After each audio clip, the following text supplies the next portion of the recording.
Okay, I'm going to make a start. I'll continue without slides for a minute. Thank you for inviting me to speak today to share our plans and progress towards our goal to be the first carbon neutral city in the country by 2028.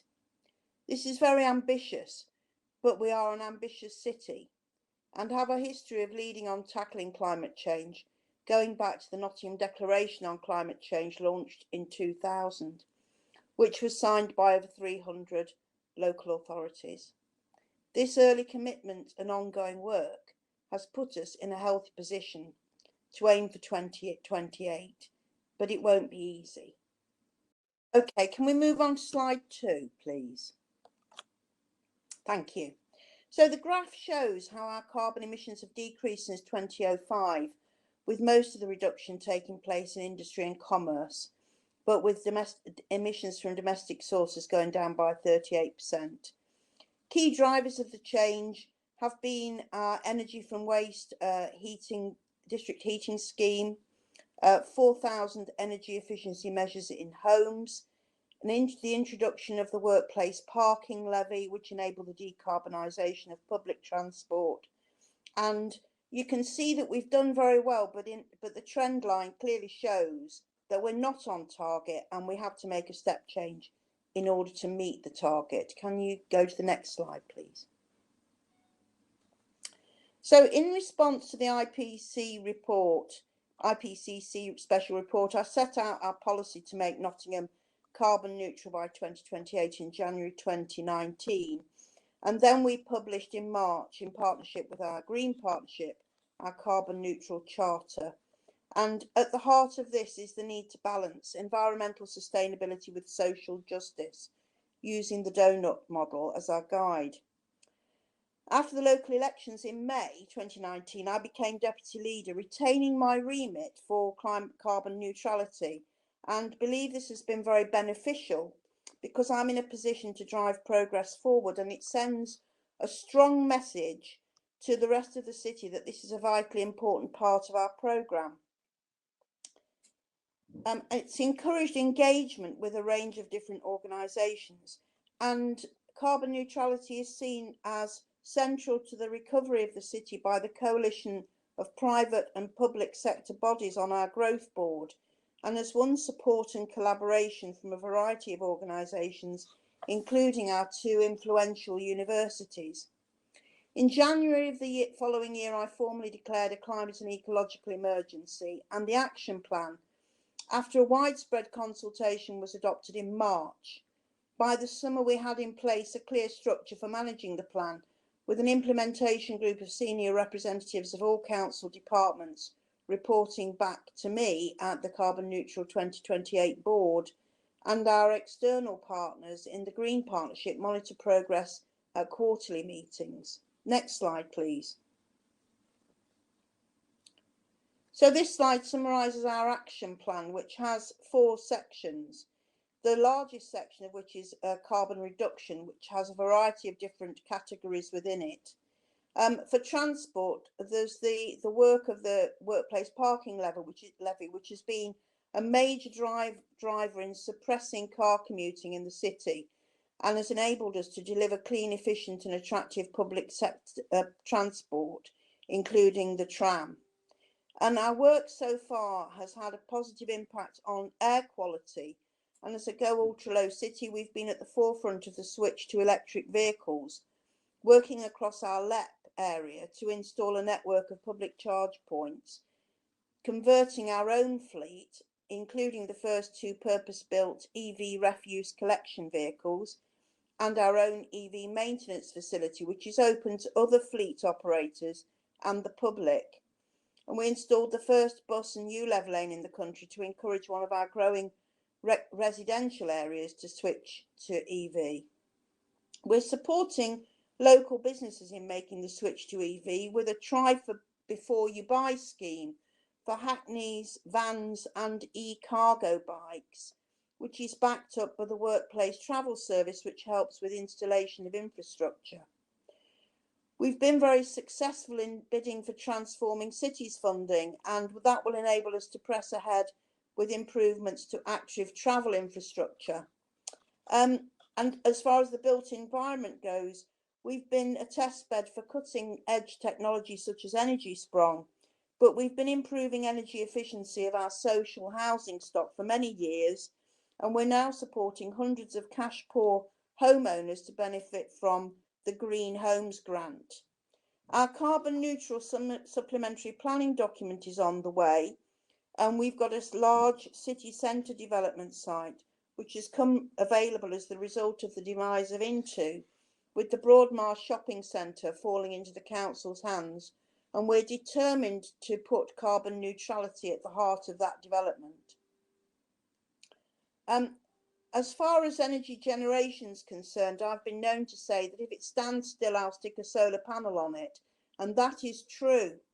We have a huge array of solar PV in our council housing roofs and our public buildings, and the large-scale vehicle-to-grid project is underway at our depot to enable most efficient use of our solar PV installations, EV charging and the grid. Our award-winning energy services team facilitates the spread of renewable energy across the Midlands through its role as the Bayes Midlands Energy Hub, and they are the powerhouse of expertise which drives our carbon neutral programme. In waste, we have to eliminate the small amount of waste which still goes to landfill. Most of our waste goes to the incinerator, but we've also got to reduce the amount of waste that's produced, and that is not easy at the moment. We need to tackle consumption by spreading the word about how to reduce high carbon consumption, and we're making progress with catering and events, for example, with a programme to replace gas cookers in school kitchens. And before lockdown, we had a programme of interested restaurateurs called the Carbon Neutral Kitchen, which was to help them make the move. Carbon removal is very much about using the available resources within the city to remove carbon from the system. We started with a target of 10,000 trees, but now we're aiming for 50,000, and we have a huge buy-in from volunteers. After the consultation, it was clear we had to add a section to address the ecological emergency, and we are promoting a bee-friendly city which will develop good habitats for pollinators in every neighbourhood, and we've changed the management of several public spaces, including the central reservation of our ring road. But our action plan also needs to address our community's resilience and help them to adapt to the future extreme weather events. So we've incorporated a pledge to reduce flood risk in homes in our council plan. The next slide, please. This slide has a variety of statistics, including the fact that we already produce 25% of the city's energy from renewables in the city. Our fleet is 30% ULEV, and the taxi fleet is gradually converting. We've recently received a £7.5 million grant from Bayes to develop green skills, and this year so far we've planted 8,500 trees. So, slide 6, please. What's next is ambitious and quite often dependent on what funding becomes available, but we hope to be able to do a range of things. I'd like to ensure that we can take advantage of the opportunity to expand our district heating network into the new development site known as the Island Quarter. We're going to be rolling out our carbon literacy training to our staff and councillors so we become a carbon literate organisation.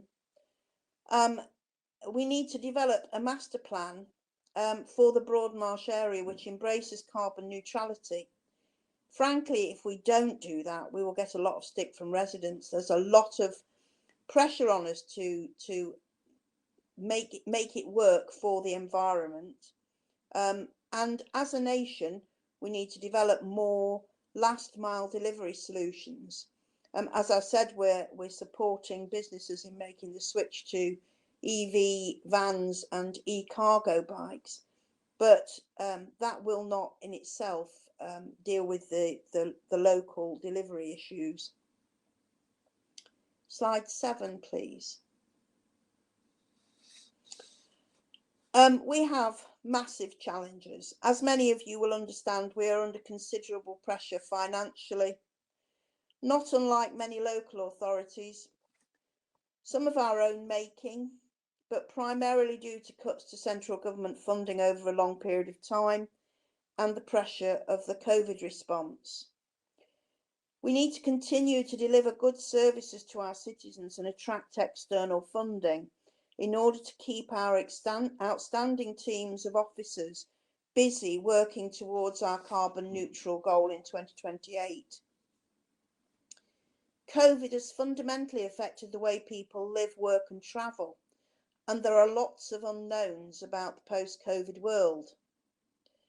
For example, all local authorities have seen an increase in domestic waste collected as a statutory duty and a reduction in commercial waste, which is a paid-for service, and incidentally, which our council had a very successful commercial waste operation which helped support our other programmes. If this is a permanent shift, surely there will have to be some change of emphasis in the future. Businesses had an incentive to reduce waste because they paid for collection. Domestic users do not. If we are to live sustainably, we cannot allow unfettered quantities of domestic waste collection to continue. This will need central government action. For example, online retailers need to take more responsibility for managing their packaging issues. As we're all working from home and increasingly shopping online, that has put a huge amount of pressure on the system. How have expectations changed, and will they change in the future? There seems to be increasing concern about environmental issues, appreciation of the local environment that we live in, but will that convert to action? We have very good relationships with our local pressure groups, including Extinction Rebellion, but that will only last while they see progress being made. We need government to lead very strongly on this agenda. There's only so much one small city in a global context can do. We will step up and make every contribution we can, but without the legislative framework to back us up and the funding availability, we can't make sufficient progress. We must collectively act now to protect future generations from potential disaster. We cannot allow retrograde steps such as cutting air passenger duty to hold the nation back. I'm sorry that was a bit rushed in the beginning because I was anxious because I'd missed some slide time, but thank you very much for listening.